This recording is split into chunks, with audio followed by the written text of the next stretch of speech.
Bonjour à tous. Nous sommes le jeudi 23 octobre 2025 et notre cher ami Andrei Martianov est avec nous. Bienvenue, Andrei. Avec plaisir. À tout moment. Andrei, laissez-moi commencer par ce qu'a dit Medvedev, sa dernière déclaration. Il dit en substance que, si certains commentateurs avaient encore des illusions, les voilà dissipées. Les États-Unis sont notre ennemi, et leur politique à notre égard ne consiste qu'à nous considérer comme tels. Qu'est-ce que cela signifie, Andrei? Parce qu'il parlait de l'annulation du sommet de Budapest, et il semble que la partie russe sache que l'atmosphère n'est pas propice à ce type de rencontre. C'est pourquoi ils ont décidé de se limiter à des appels téléphoniques entre les deux parties. Oui, nous y allons.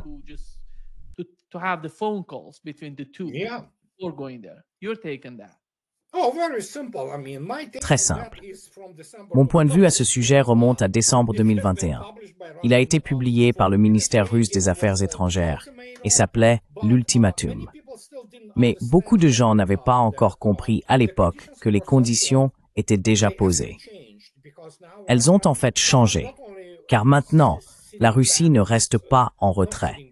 Elle s'appuie littéralement sur ce caractère péremptoire initial, comme cela avait été évoqué dans l'ultimatum, ou quel que soit le nom qu'on veuille lui donner. À présent, il y a des conséquences. L'Occident uni s'est engagé à pleine capacité contre la Russie et s'est retrouvé face à une défaite. Et c'est comme au poker. Vous savez, quand on a une quinte royale ou autre. C'est ce que Poutine a. Et Trump, lui, a, disons, des 2, des 4, peu importe, aucune carte maîtresse.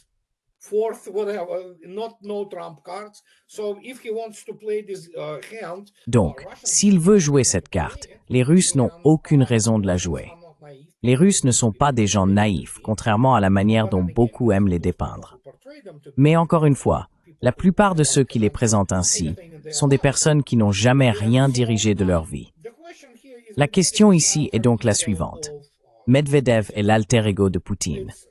C'est vraiment, soyons honnêtes, une situation de bon flic, mauvais flic, aussi simple que cela.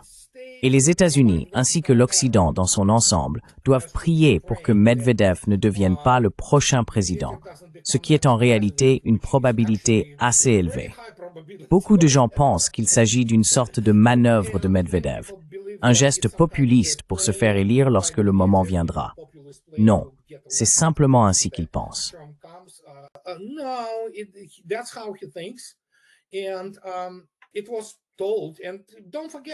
Et cela a été dit. Et n'oubliez pas, il ne s'agit pas seulement de Medvedev.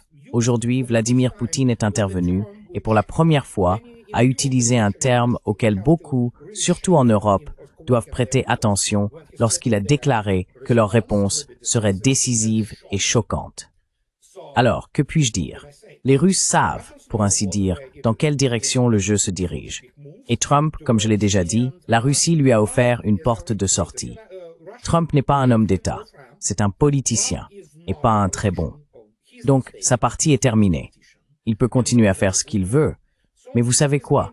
La prochaine frappe visera évidemment des installations de l'OTAN, si quelque chose de grave se produit. Et la Russie a lancé l'avertissement.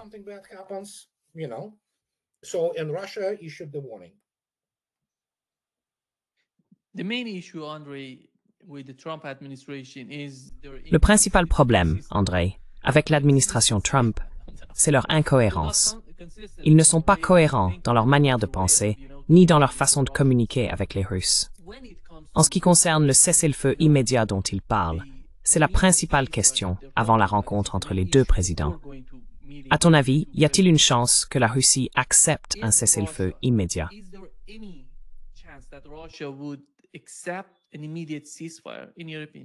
Non, je veux dire, c'est tout simplement hors de question. Et pendant que nous parlons, les Russes lancent maintenant l'opération pour libérer Kherson, juste pour ceux qui ne le sauraient pas. Quand on regarde la dynamique sur le front au cours des 2 derniers mois, encore une fois, écoutez. Pour les gens qui ont grandi avec le film Patton et la vision hollywoodienne de la guerre, il leur est difficile de comprendre comment une vraie guerre se mène. Les Russes anéantissent environ 1500 membres des forces armées ukrainiennes par jour, plus ou moins. Et ils continueront jusqu'à ce que l'Ukraine se rende et suive ce que les Russes lui disent, ou jusqu'à ce qu'il manque d'hommes.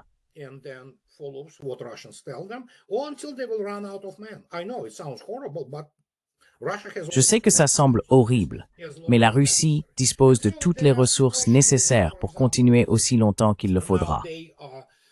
Donc la question est, par exemple, maintenant, ils vont évidemment encore présenter cela comme une sorte de manœuvre tactique, tu vois.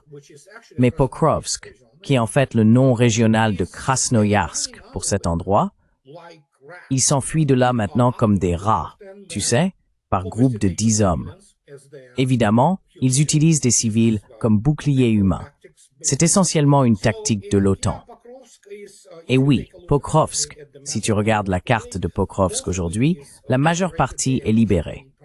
Ils se concentrent principalement dans la partie ouest et ils fuient. Et en fait, un point intéressant, au cours des derniers mois, la tendance a été très marquée.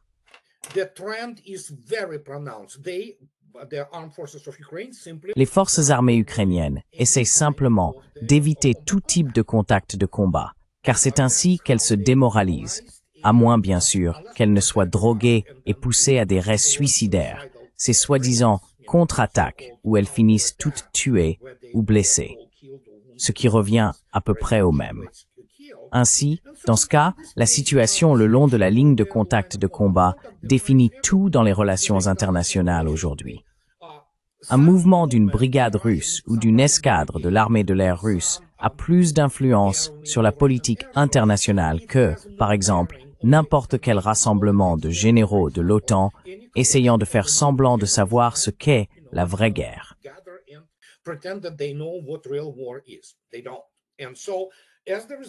Ils ne le font pas. Et donc, en conséquence, nous avons ce que nous avons. La Russie, on ne peut rien changer à la position russe. C'est complètement idiot quand on voit des gens, même en Occident, allant de M. Orban à Steve Bannon, en passant par d'autres anciens, vous savez, gros bonzes du département d'État, de tous les endroits possibles, aller sur Sky News et dire « la guerre est perdue, c'est fini ». Oui, nous savons que c'est fini. La seule question est de savoir jusqu'à quel point ces criminels de guerre à Bruxelles, Londres, Paris et Washington veulent persister. Et la seule chose qui dépend d'eux, c'est combien d'autres hommes ukrainiens seront massacrés. C'est tout.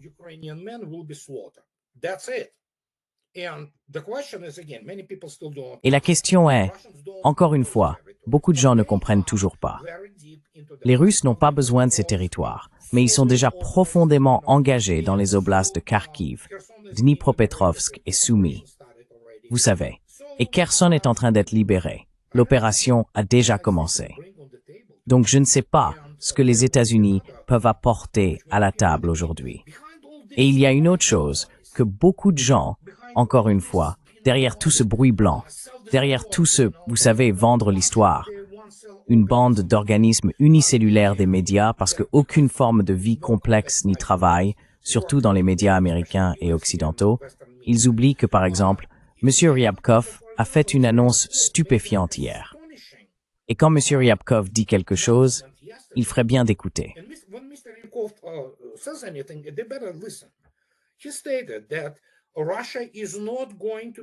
Il a déclaré que la Russie ne partagerait aucune information concernant les armes ou les questions liées à un éventuel renouvellement du traité New START.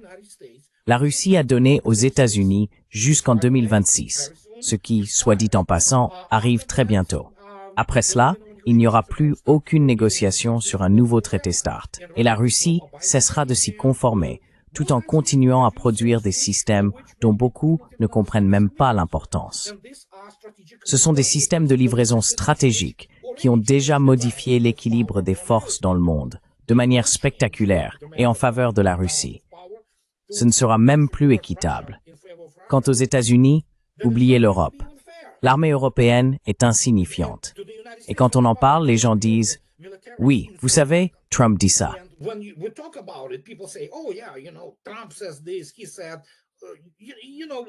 Il a dit « Tu sais quoi? C'est comme ce truc du genre, il m'aime, il ne m'aime pas. » Tu vois, Un jour, il veut les rencontrer. Le lendemain, il ne veut plus. C'est un homme totalement incompétent. Il essaye simplement de survivre parce que ses politiques intérieures échouent de manière spectaculaire.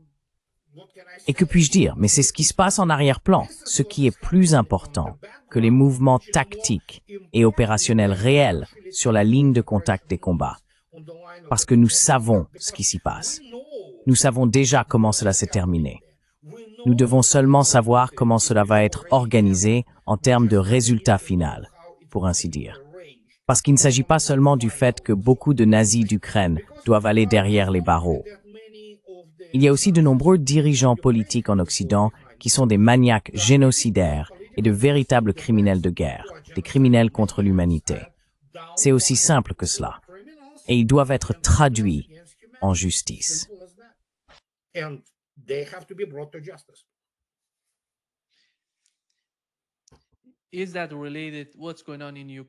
Est-ce que cela a un lien avec ce qui se passe en Ukraine? Est-ce que c'est lié à l'incapacité de Trump à accepter les réalités de l'Ukraine? Parce qu'il me semble, pourquoi est-ce si difficile pour lui de simplement dire « Tu l'as perdu, sortons d'Ukraine ». Pourquoi cela? Parce que, comme vous l'avez mentionné, Sergueï Ryabkov a déclaré que les appels au désarmement nucléaire qui ignorent les réalités militaires et politiques actuelles sont complètement irréalistes. On ne peut pas avancer avec ce genre de politique en Ukraine, ni ailleurs d'ailleurs.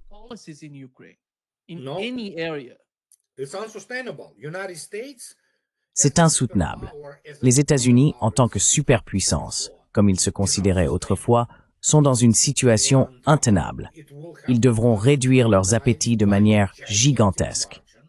Beaucoup de gens en parlent disant « oui, ils doivent se concentrer principalement, enfin, disons-le ainsi.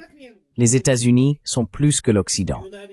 Les États-Unis constituent une civilisation à part entière, qui intègre de nombreux éléments très différents de l'Europe. En réalité, les Américains, en tant que peuple, diffèrent assez nettement des Européens. Cela ne veut pas dire qu'il n'existe pas de points communs. Bien sûr qu'il y en a.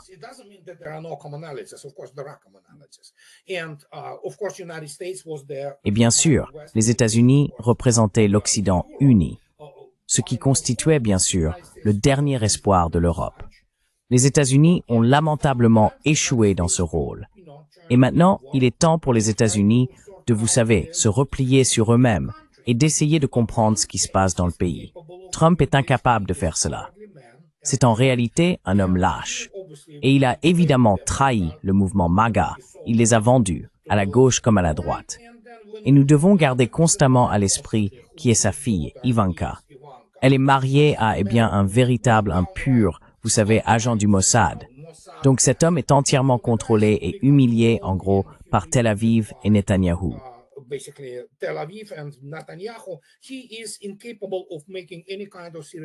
Il est incapable de prendre la moindre décision géopolitique sérieuse.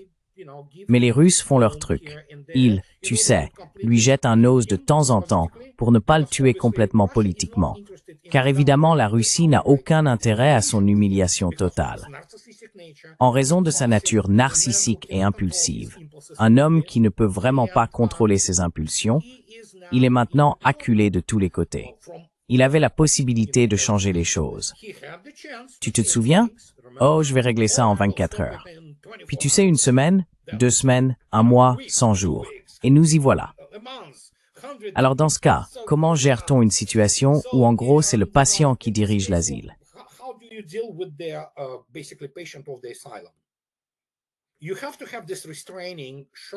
Il faut lui mettre une chemise de force, tu sais. Parce que si les États-Unis s'effondrent, ce sera totalement différent de l'effondrement de l'Europe, qui, soit dit en passant, est en train de s'effondrer à l'heure où nous parlons. Cela se produit vraiment en temps réel. Évidemment, les civilisations et les pays ne s'effondrent pas du jour au lendemain. Par exemple, l'effondrement de l'Union soviétique a été officialisé du jour au lendemain. D'accord. Après le coup d'État d'août, mais elle se désintégrait depuis plusieurs années déjà. Et il en va de même pour des entités encore plus vastes, comme la civilisation occidentale. Donc Trump est incapable de la sauver. Il est incapable de sauver les États-Unis. Ce n'est qu'un escroc de l'immobilier new-yorkais et le butler de l'émission The Apprentice.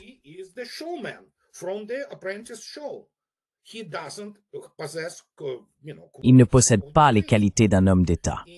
Et dans ce cas précis, comment fait-on? Comment gère-t-on, en somme, le patient de l'asile? Violent, de surcroît.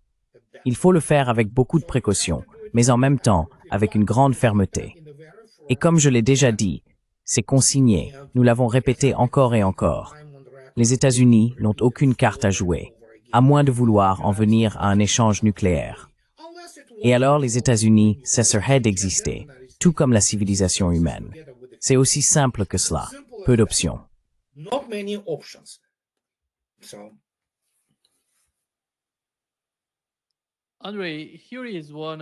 André, voici l'un des courageux, je dirais, journalistes qui interrogent le secrétaire général de l'OTAN au sujet des Ukrainiens. 23% des Ukrainiens veulent se battre.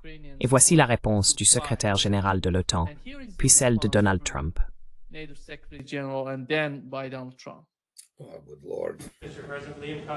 Ma question s'adresse en réalité au secrétaire général. Monsieur le secrétaire, je ne sais pas si vous avez vu cela, mais les sondages en provenance d'Ukraine montrent un effondrement massif du soutien des Ukrainiens à la guerre. Un sondage Gallup a révélé que seulement 23%, soit moins d'un quart, y sont favorables. Zelensky a déclaré aujourd'hui qu'il saluait la proposition du président Trump de geler les lignes de front dans le cadre d'un cessez-le-feu. Il a dit que c'était un bon compromis. Beaucoup perçoivent votre visite ici comme une manière de faire pression sur le gouvernement américain pour qu'il poursuive son engagement dans la guerre. Vous plaidez clairement pour que davantage d'armes de l'OTAN soient envoyées en Ukraine. Mais les Ukrainiens eux-mêmes ne veulent pas mener cette guerre.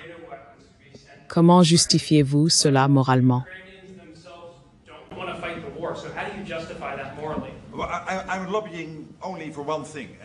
Eh bien, je ne fais du lobbying que pour une seule chose, et c'est de m'assurer que nous mettions fin à cette guerre.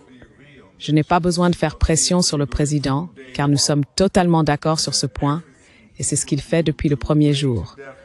Tout ce qu'il peut pour briser l'impasse avec Poutine, relancer le dialogue, en parlant aussi avec Zelensky. Mettre un terme à cette guerre est crucial. Et le fait que les États-Unis fournissent désormais des armes à l'Ukraine, financées par les Alliés, est extrêmement important. Cela se passe depuis 2 ou 3 mois.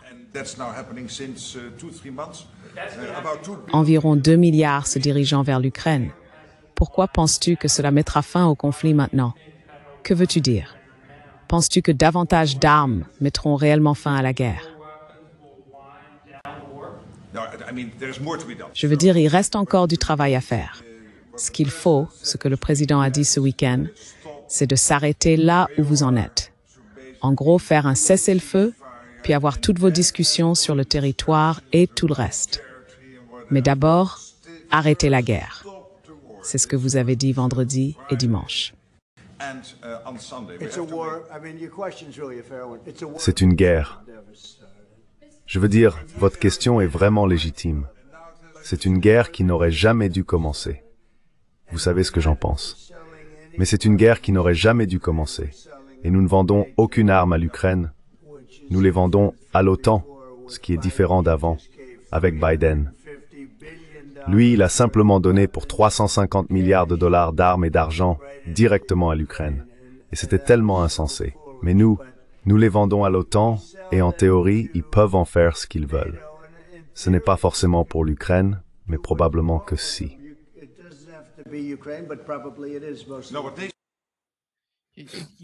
Tu sais, c'est incroyablement ignorant, la façon dont ils réagissent au rapport.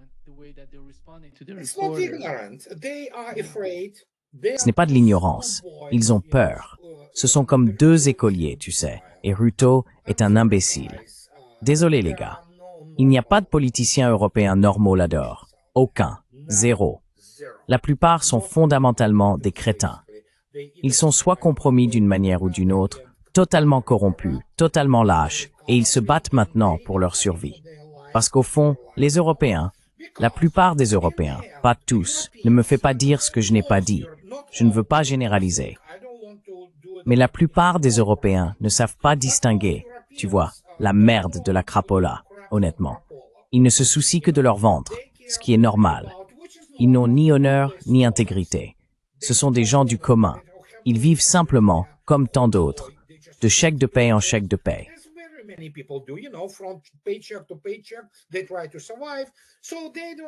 Ils essayent de survivre, donc ils se moquent complètement de tout ce dont nous discutons ici. Sauf, bien sûr, qu'ils sont endoctrinés, ce qui est tout à fait normal pour les Européens. Ils ont toujours été non seulement russophobes, ils détestent les Russes viscéralement pour une raison simple, parce qu'ils sont des pauvres, en gros, et c'est ce qu'ils deviennent aujourd'hui. Et le seul choix, ou plutôt la seule option, auquel les politiciens européens sont confrontés maintenant, c'est que des foules affamées, celles qui ne reçoivent pas leur part de pain et de jeu, ce qui se produit déjà, et qui sont évidemment tournés en ridicule par, vous savez, l'immigration africaine et musulmane, l'immigration arabe. Et les villes européennes ne ressemblent plus à des villes européennes, alors elles pourraient se révolter.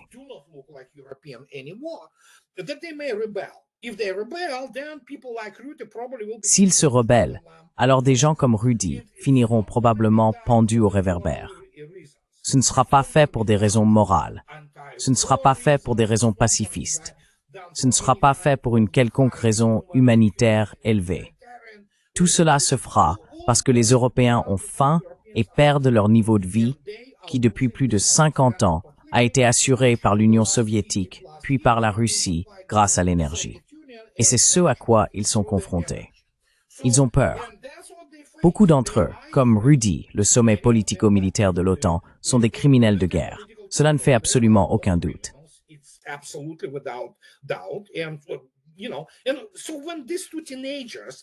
Et donc, quand ces deux adolescents, ce sont des adolescents, et ils ont peur, des gens avec la mentalité, eh bien, d'un escroc de l'immobilier new-yorkais, à quoi peut-on s'attendre? Quand ils parlent comme ça, tout tourne autour de cette mise en scène, tu sais, cette image publique, devant des gens qui connaissent déjà les règles du jeu. Beaucoup de gens connaissent le jeu, tu sais. Et voici pourquoi. C'est un point que je souligne toujours. En Europe, on peut encore être emprisonné pour toutes sortes de choses que l'on dit. Aux États-Unis, c'est beaucoup plus difficile. Grâce à Dieu pour la Constitution, le premier amendement et la Déclaration des droits. C'est ça la différence. Les États-Unis sont cet immense univers de médias alternatifs, comme ce que nous faisons en ce moment, en parlant librement. En Europe, c'est pas si simple, mec. Je veux dire, on peut être persécuté pour ça.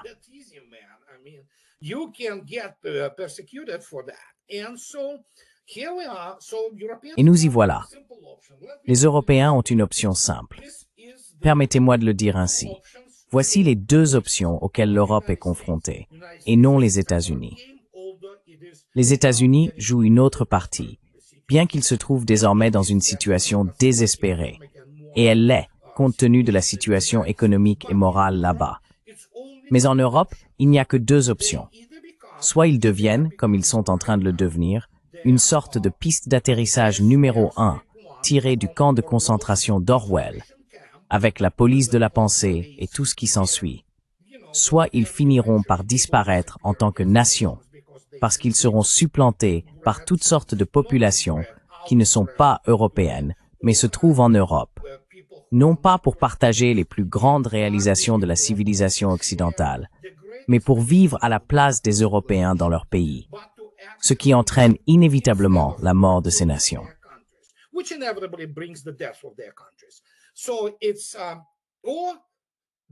Donc en gros, ils feront ce que les Français ont fait avec la Bastille, tu vois, et tout ça. Et puis certains pourraient même littéralement se retrouver pendus au réverbère, parce que leur élite mondialiste qui dirige l'Europe vise à l'anéantissement de la population européenne d'origine, par le biais de la surreproduction, un euphémisme pour une immigration massive qui n'a rien de natif aux Européens. C'est la destruction complète de la culture européenne, de ce qu'elle a de meilleur. C'est une déviation sexuelle totale des Européens, une pédophilie généralisée, toutes sortes de choses de ce genre. C'est de cela qu'il s'agit. Et les Européens ont consenti à cela. Voilà, c'est le problème.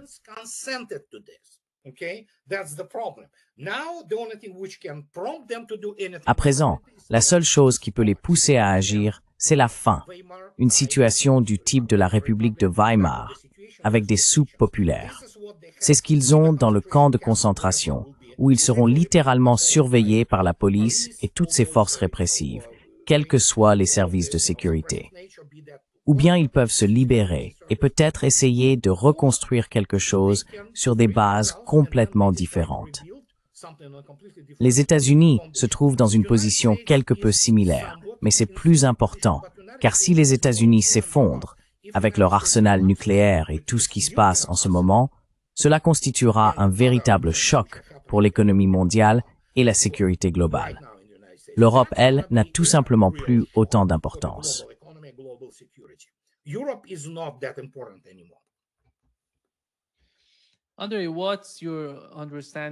Andrei, quelle est ta compréhension de la Pologne? Nous nous souvenons qu'au début de cette guerre, ils étaient très bellicistes. Puis ils ont reculé. Ils ne voulaient pas être aussi impliqués en Ukraine. Et récemment, à nouveau, ils deviennent plus agressifs, tu vois.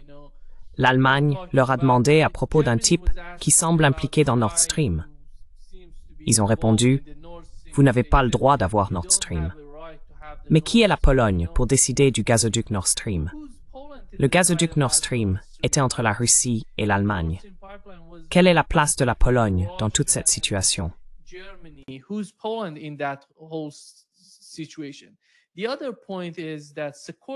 L'autre point, c'est que Sikorsky est sorti en déclarant que si le président russe voulait traverser notre espace aérien, nous abattrions son avion.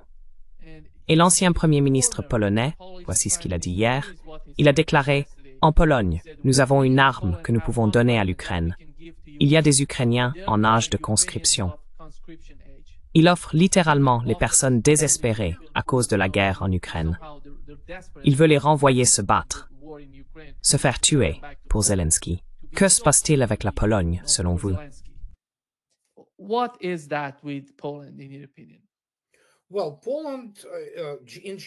Eh bien, la Pologne en général, pas tous les Polonais, ne vous méprenez pas, est en réalité culturellement très proche des Russes, en fait. Mais la raison pour laquelle ils détestent les Russes, c'est que la Pologne n'est jamais devenue l'empire qu'elle voulait être. Comme tout empire en Europe, tout s'est terminé en Russie. Vous savez, soit les Russes vont à Berlin au XVIIIe siècle, soit ils entrent à Paris en 1814, soit encore, ils ont ses collaborateurs capturent le Kremlin et tout cela. Puis les Russes se soulèvent, anéantissent l'invasion polonaise, et ensuite, simplement pour régler la question de la menace polonaise, qui était évidemment le de la mer à la mer, cette idée du grand empire polonais, d'une mer à l'autre.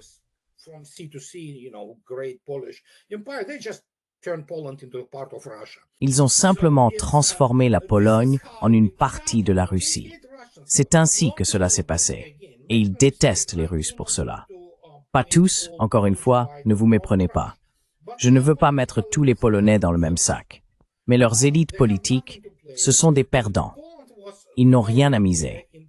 La Pologne était entièrement industrialisée jusqu'à récemment. Ils ont été nourris de toutes ces subventions et de ces prêts privilégiés pour construire une façade après l'effondrement de l'Union soviétique. Mais cette époque est révolue. Ils doivent rembourser ces prêts. Ils ont été complètement désindustrialisés. Ils ne produisent pratiquement plus rien. Leur célèbre construction navale a disparu, par exemple. Alors maintenant, ils essayent de faire semblant d'avoir encore de l'importance. Ce n'est pas le cas.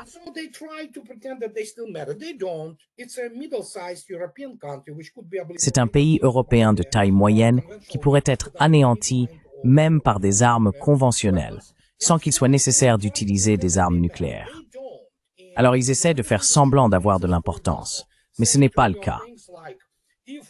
La seule chose qui reste, c'est par exemple de dire des banalités, comme « si des avions russes envahissent l'espace aérien polonais, oui, vous avez le droit de les abattre. » Mais ils le disent comme si c'était quelque chose d'énorme. C'est la même chose, si un avion polonais entre dans l'espace aérien russe, eh bien, les Russes l'abattront. Ils pourraient d'abord le faire atterrir, puis échanger le pilote, mais c'est comme ça. C'est juste répéter des évidences. Tu vois ce que je veux dire? Je suis Andrei Martianov. Tu sais quoi? Alors accepte-le. D'accord. Ouais. Voilà ce qu'ils sont.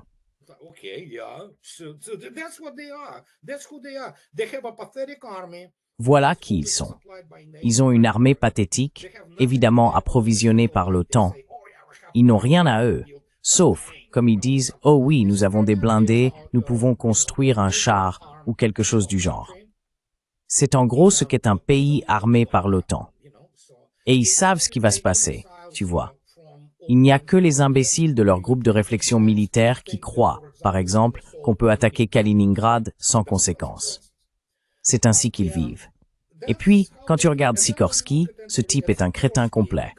Il a admis ouvertement avoir fait, tu sais, une fellation aux Américains. Tu peux le vérifier. Sa femme, Anne Applebaum, est une folle furieuse. Ils ne sont pas seulement russophobes.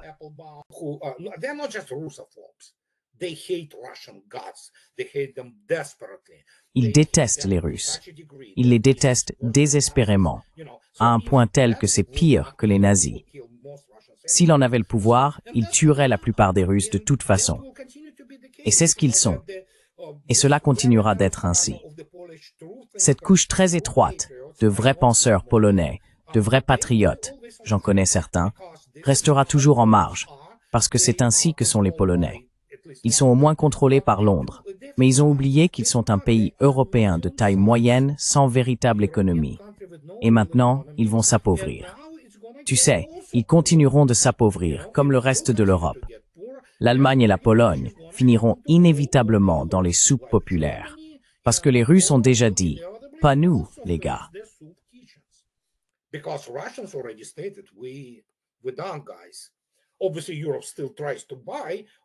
Évidemment, l'Europe essaie encore d'acheter du pétrole et du gaz russe, ce qui montre bien qui sont ces gens-là.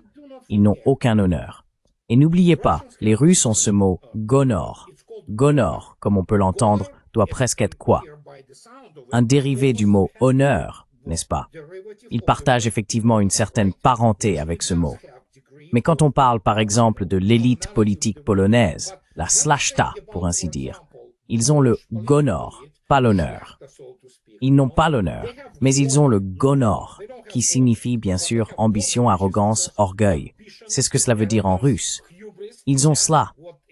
Ils n'ont pas d'honneur, ils n'ont pas de compétences, ils n'ont pas une véritable économie, ils n'ont pas une véritable armée.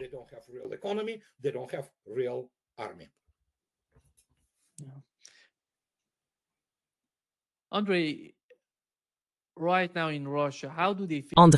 en ce moment en Russie, que ressent-on à propos d'Odessa?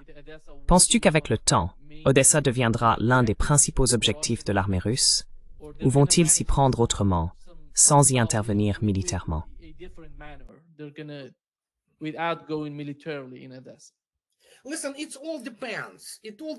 Écoutez, tout dépend. Tout dépend. Encore une fois, d'abord, je n'ai pas connaissance des délibérations de l'état-major général ni du Conseil de sécurité de la Russie. J'aimerais être une petite souris là-bas pendant au moins 30 minutes. Mais le fait est qu'il y a évidemment deux façons d'aborder la situation. Soit la mener à terme, et en gros, massacrer pratiquement tous les hommes en âge d'être mobilisés, disons de 12 à 65 ou 70 ans, en Ukraine, puis aller prendre Odessa sans grande résistance. Est-ce que cela peut arriver? Oui, c'est possible. Mais les Russes veulent-ils le faire?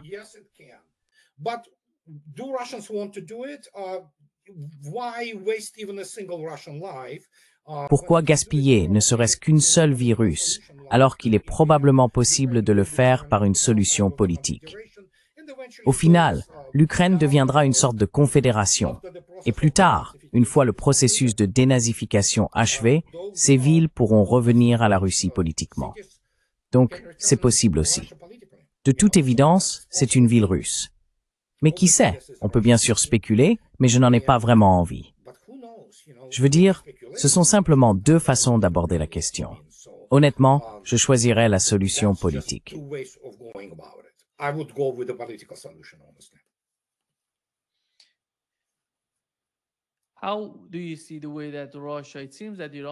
Comment voyez-vous la manière dont la Russie et l'Iran semblent reconsidérer leur politique en Syrie? Quelle est la principale préoccupation des deux parties? Et ont-elles un terrain d'entente sur lequel travailler? Parce que nous avons vu Al-Jolani se rendre en Russie pour parler avec Vladimir Poutine, puis l'envoyé russe en Syrie se rendre en Iran pour rencontrer le chef de la sécurité nationale iranienne. Il se passe quelque chose dont nous ne savons pas encore grand-chose. Donc, selon votre compréhension, quels sont les véritables enjeux en Syrie? Quelle est votre opinion à ce sujet?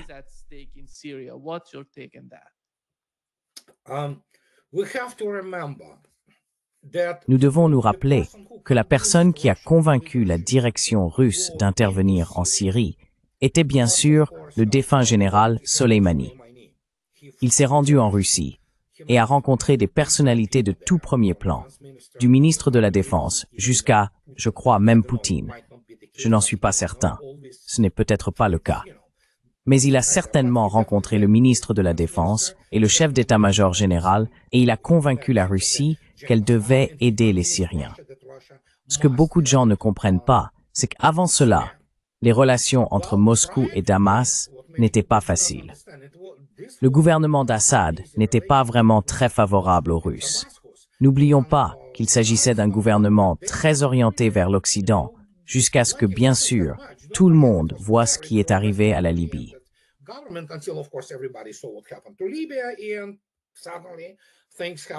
Et soudain, les choses ont commencé à bouger. Pour l'Iran, la seule puissance musulmane qui soutenait réellement les Palestiniens, c'était très important. Et bien sûr, il y a le Hezbollah et toutes ces questions. L'Iran était déjà présent en Syrie. Alors, c'est parti. En 2015, les Russes entrent en Syrie. Ils font ce qu'ils ont à faire.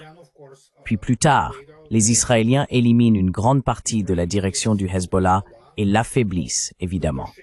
Mais au final, lorsque le gouvernement d'Assad est tombé, nous nous sommes retrouvés soudainement dans une situation incroyable, avec toutes sortes de tractations et de négociations en cours. On assiste tout à coup à des pourparlers, parce que Al-Jolani, c'est un terroriste. Il l'était, il faisait partie de l'État islamique. Mais soudain, eh bien oui, les vents politiques, les climats politiques changent. Il doit partir.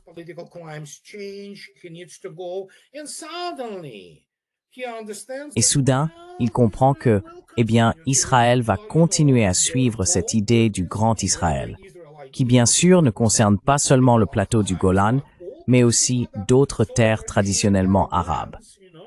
Et là, quelque chose fait tilt chez Jolani, et il dit « Oh mon Dieu, nous n'avons rien pour contrer cela. » Je veux dire, ils peuvent le contrer par le terrorisme, faire exploser des bus et ce genre de choses, et c'est à peu près ce qu'il faisait.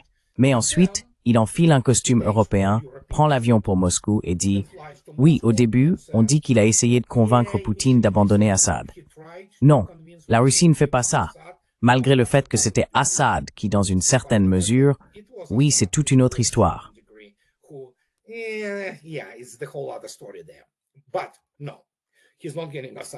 Mais non, il ne récupérera pas Assad. Assad mène une vie confortable avec Asma. Que Dieu la bénisse. Je lui souhaite un bon rétablissement de son cancer. Une femme merveilleuse, belle, absolument. Donc vous avez Khmeimim et Tartus, et maintenant ils veulent qu'ils y restent. C'est la seule garantie pour la Syrie en tant qu'État. Ne vous y trompez pas. Pas seulement pour le gouvernement. Vous voyez, nous ne discutons pas du type de gouvernement, mais nous parlons du gouvernement en Syrie, d'un gouvernement de Syrie, qui reconnaît soudainement que, mon Dieu, ce sont les Russes qui, vous savez, nous offrent un certain degré de protection contre Israël. Et bien sûr, soudainement, il dit, oh oui, nous allons honorer toutes sortes d'accords concernant la base de Khmeimim et Tartus.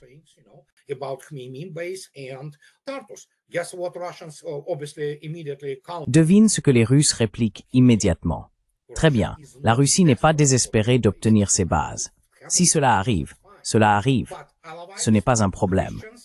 Mais qu'en est-il des Alaouites et des chrétiens? Comment un régime dirigé par Jolani garantirait-il que ces populations disposent de liberté et soient protégées? Voilà le cœur de la négociation. Ensuite, il faut se tourner vers l'Iran. qui a été l'initiateur de la participation russe à la guerre en Syrie. À de nombreuses reprises, le Hezbollah iranien, a combattu en étroite coordination avec les Russes. Il faut leur expliquer que leur ennemi, Jolani, n'est pas un homme différent. C'est toujours un escroc.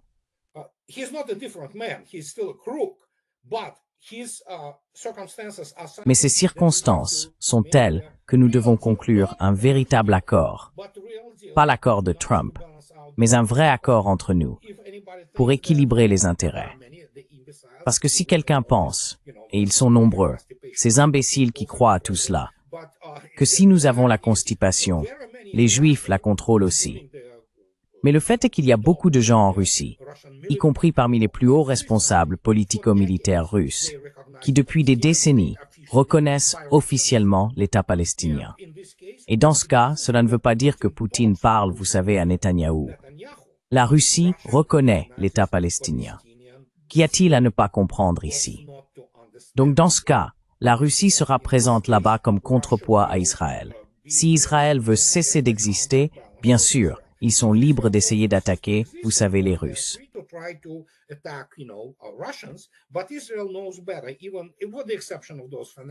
Mais Israël sait mieux. Sauf pour ces fanatiques comme Smotrich, ou peu importe comment s'appellent ces fichus, tu sais, ces gens malfaisants dans le gouvernement de Netanyahou. Ce n'est pas que Netanyahou soit meilleur, mais c'est tout l'équilibre actuel. Et cela devient essentiellement ce trépied renouvelé, bien que sur une base totalement nouvelle et différente, conçue par Soleimani, l'Iran, la Syrie et la Russie. Et cela est évidemment contraire à Israël.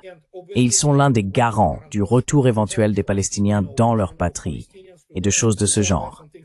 Eh bien, le Liban était évidemment présent aussi, et c'est là que se trouvait un certain nombre de forces. Voilà. Et tu sais, ce type de Syrie, il comprend cela.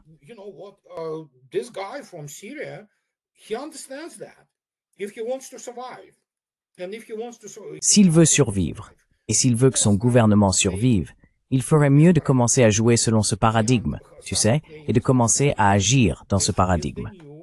C'est le nouveau climat politique au Moyen-Orient, et personne ne permettra à Israël d'avoir un grand Israël. Cependant, la question principale demeure, et on ne peut pas l'ignorer, où sont les Arabes? Oh, nous savons où ils sont. Ils se vendent à gauche et à droite, au plus offrant. Et par conséquent, mais encore une fois, tu sais, c'est ce que j'essaie toujours d'expliquer. Qu'est-ce qui se passe, bon sang? Et tout le monde dit, oh, la Russie doit faire ceci ou cela. Non, la Russie n'a rien à faire. Les Russes en ont déjà fait plus qu'assez, tout comme l'Iran. Donc si les Arabes ne veulent rien faire pour les Palestiniens, eh bien, que puis-je dire? C'est leur choix.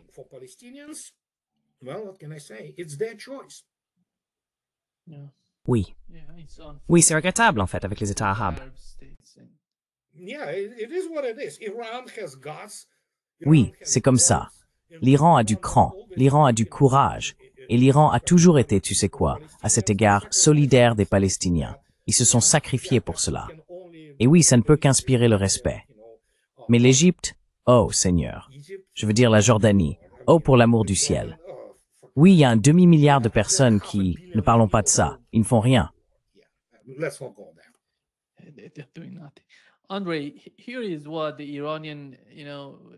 André, voici ce qu'a déclaré le ministre iranien du renseignement. 50 agences de renseignement étrangères ont aidé Israël pendant la guerre de 12 jours contre l'Iran. Cela montre à quel point il s'était préparé à la guerre, à l'attaque contre l'Iran. Nous savons que récemment, le chef du Conseil national de sécurité iranien, Ali Larijani, s'est rendu en Russie et a rencontré Vladimir Poutine. Je suis sûr qu'ils ont parlé de la possibilité d'une nouvelle guerre entre l'Iran et Israël. Maintenant, en ce qui concerne l'Iran, en repensant à ce que nous avons discuté la semaine dernière, nous savons que les MiG-29 sont en Iran. Ils survolent le ciel de Téhéran.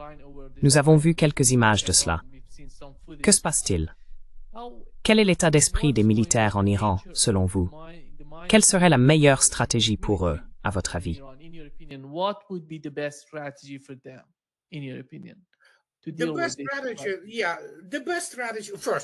La meilleure stratégie.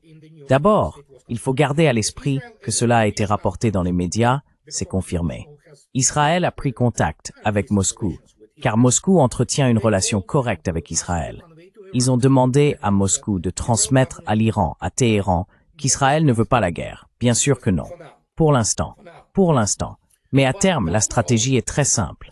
La Russie soutient désormais l'Iran, comme Monsieur Lavrov l'a déclaré il y a une semaine. Il n'y a plus de restrictions, plus de sanctions. C'est fini, et notre coopération militaire se poursuit à un rythme soutenu. Quelle est cette coopération militaire? Davantage de radars et de systèmes de défense aérienne capables de créer un champ de défense aérienne assez solide autour de l'Iran. Oui, des Su-35 sont là, des MiG-29 SMT sont là, et d'autres arrivent.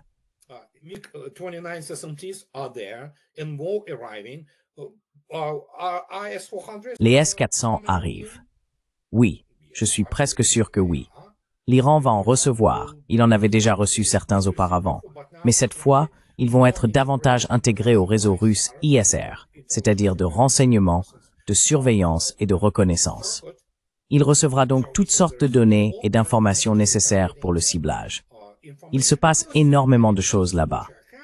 Par exemple, le changement d'attitude de M. Fan Aliyev vis-à-vis de l'Azerbaïdjan. Ce n'est pas un hasard. Ce n'est pas seulement parce que les Russes lui ont en quelque sorte refusé sa petite monnaie de poche en détruisant toutes ces raffineries qui traitaient le pétrole azerbaïdjanais pour les Ukrainiens. Rien que ça.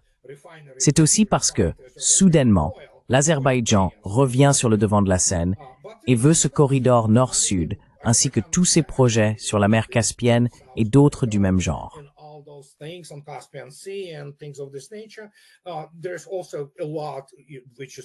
Il y a aussi beaucoup de choses liées à l'amélioration spectaculaire de la puissance de frappe de la flottille de la mer Caspienne. Cela devient donc soudainement une situation où la Russie ne permettra pas que l'Iran soit vaincu.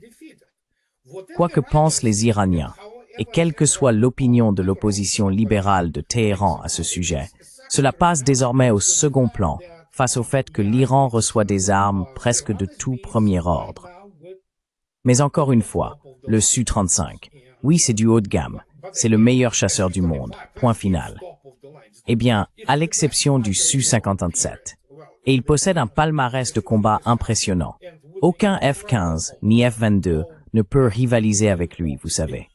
Donc, lorsque l'Iran obtient ce type d'armes et que nous savons qu'il pilote des Su-35, c'est un avion très complexe, dans le sens où il faut être extrêmement bien préparé, et il faut connaître le russe.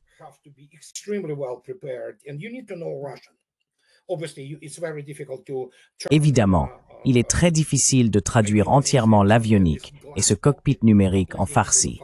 Il faut préserver la relation sémantique avec la manière dont on interagit avec les réseaux neuronaux qui aident à contrôler le Su-35. Et dans ce cas, il faut connaître le russe. C'est un point essentiel.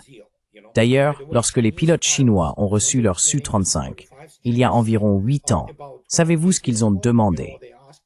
Ils ont demandé à ce que tout le cockpit soit strictement en russe. C'était très intéressant, n'est-ce pas? Parce que la langue russe possède un appareil sémantique très élaboré pour le combat, y compris le combat aérien. Et c'est là un autre problème. Il faut savoir piloter ces appareils. Les pilotes iraniens ont probablement suivi des cours en Russie.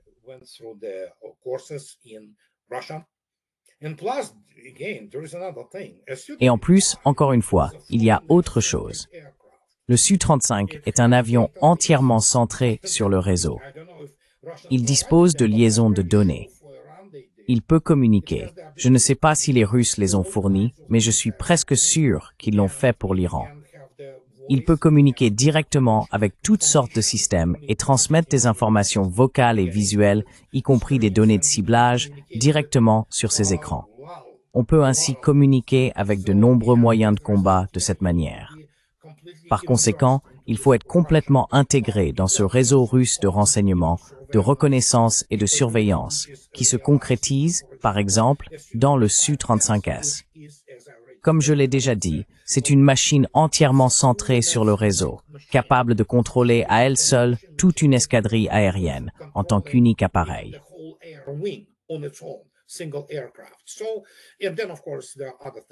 Alors, et puis bien sûr, il y a d'autres choses. Si l'on regarde cela et que l'on considère la puissance conventionnelle de l'Iran, les chars indigènes et autres équipements de ce type, cela devient une force militaire très importante et très puissante. Et cela, en soi, constitue la dissuasion. Il faut dissuader l'Iran, je veux dire Israël. La seule chose sur laquelle Israël peut compter, c'est les États-Unis. Mais la seule chose que les États-Unis peuvent réellement faire contre l'Iran, c'est lancer des Tomahawks. C'est tout. Ce théâtre kabuki, avec le B-2 qui vole et largue une bombe, ce qui était évidemment arrangé à l'avance pour que les États-Unis sauvent la face. Vous savez, ce n'est même pas sérieux. Et c'est tout ce qu'il reste. Il faut toujours examiner la capacité et toujours considérer la corrélation des forces et des moyens.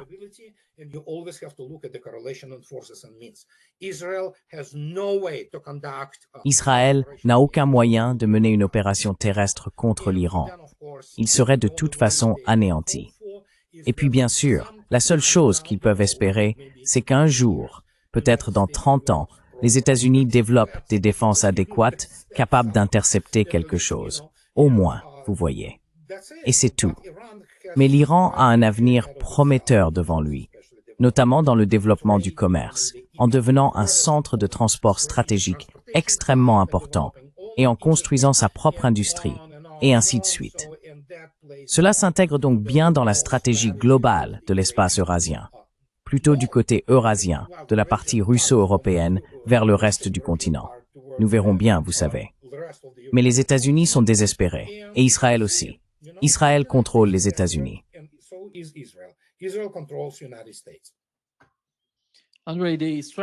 La stratégie du côté des Israéliens, s'ils décident d'attaquer à nouveau l'Iran, serait d'utiliser à nouveau des avions de chasse, en envahissant l'espace aérien iranien, je suppose.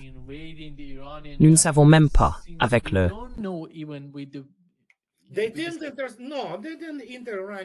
Non, ils ne sont pas entrés dans l'espace aérien iranien. Et n'oubliez pas que dans les premières heures de la guerre de 12 jours, la surprise a été obtenue, non pas en brouillant ou en frappant quoi que ce soit. C'était essentiellement une opération de diversion et de sabotage menée au sol. Point final. C'était principalement le Mossad et les forces présentes à l'intérieur de l'Iran qui l'ont réalisé. Ils ont tué les commandants de batterie ou de bataillon des unités de défense aérienne. Ils ont saboté certains complexes de défense aérienne, certains systèmes radars et d'autres installations de ce type. C'est ce qui se passait. 10 heures après le début de tout cela, la défense aérienne iranienne commençait à se rétablir.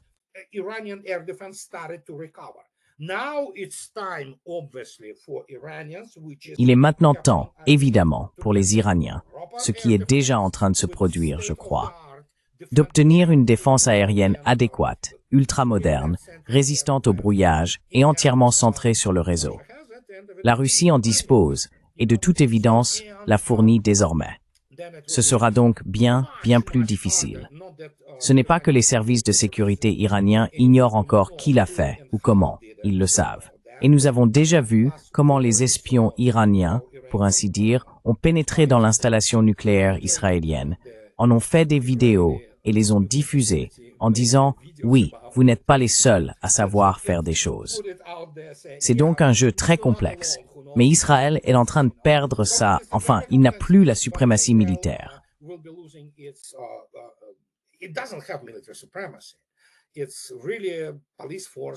C'est vraiment une force de police, bonne seulement à bombarder des Arabes sans défense, tu sais.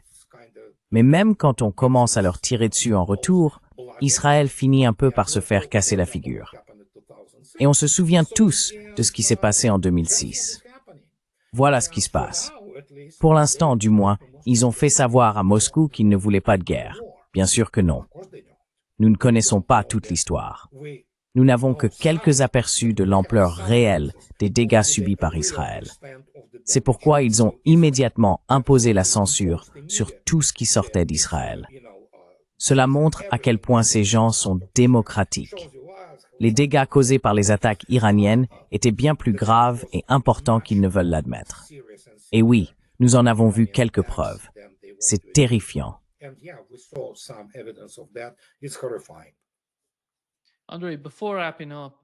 André, avant de conclure, qu'est-ce que les États-Unis peuvent offrir à Israël s'ils décident d'attaquer l'Iran en utilisant des bases au Moyen-Orient, en utilisant les bases des États arabes? Quelle est la possibilité que les États-Unis les aident? Je veux dire,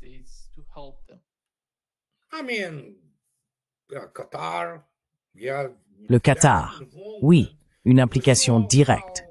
Nous avons vu comment la défense aérienne américaine a aidé Israël à l'instant. C'est une blague, vraiment. Et en termes d'implication directe, probablement, vous savez donc. Et c'est tout.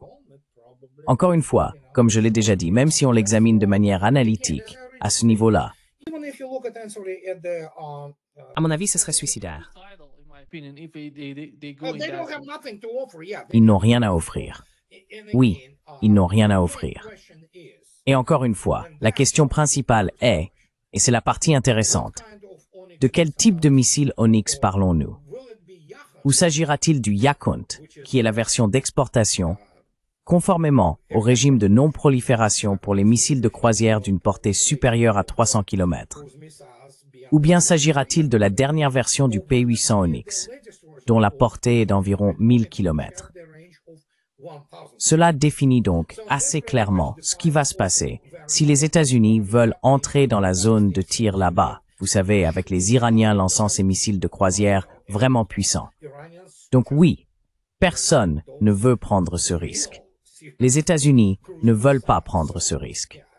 La seule chose que les États-Unis peuvent réellement offrir à Israël, c'est la puissance aérienne.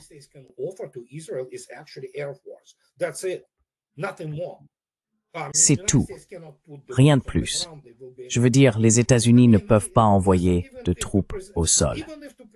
Je veux dire, écoutez, même si l'on suppose que, d'accord, d'une manière ou d'une autre, l'Iran autorise les États-Unis, pendant 6 mois, à préassembler une force en Irak, sans rien faire, juste en les laissant s'installer dans les zones de rassemblement, comme, vous savez, la première guerre du Golfe avec cet imbécile, eh bien c'est une toute autre histoire. Donc la question est, que se passera-t-il même après cela? Les pertes seraient telles que les États-Unis ne pourraient tout simplement pas le supporter.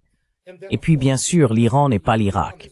C'est un terrain cauchemardesque. Cauchemardesque. Je veux dire, vous entrez dans un col avec votre colonne de chars ou autre et vous êtes mort. Point final.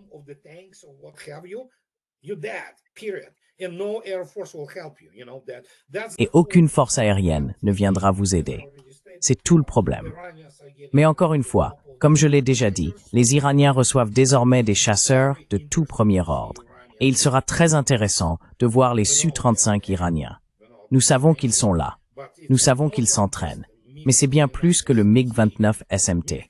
Le MiG-29 SMT peut emporter le R-66-7, qui est un missile à moyenne portée. Il l'appelle Amramski. C'est du baratin. Il a en réalité une portée plus longue que l'M120 Amram. Cela signifie donc qu'il dispose de radars ultramodernes, ces MiG-29 SMT. Ils n'ont rien en commun avec les MiG-29A que l'Iran possédait auparavant.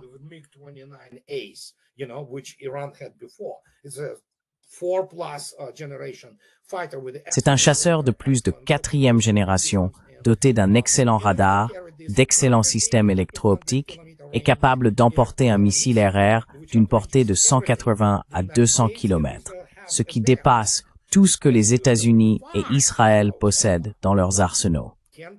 Le Su-35, en revanche, peut emporter le R-37, un missile RR d'une portée de 400 km. Et cela change complètement l'équilibre des forces. Et devinez quoi?